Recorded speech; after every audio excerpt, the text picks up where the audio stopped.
ಎದಕ್ಕೆ ರೆಪ್ಪೆಗಳೆರಡು ಒಂದಿಲ್ಲವಾದರೆ ಮತ್ತೊಂದಿಲ್ಲ ದೂರಾದರಂತೂ ಕಾಣೋದಿಲ್ಲ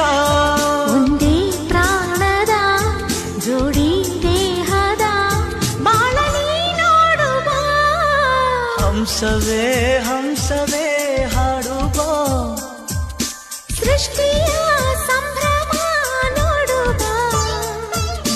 ನಿಸರ ಅಲ್ಲಿ ತಾವರೇ ಇಲ್ಲಿ ಮೋಹವಿದೆ ಒಂದು ಸ್ನೇಹವಿದೆ ಪ್ರೀತಿಸುವ ದಾರಿದೆ ಹಂಸವೇ ಹಂಸ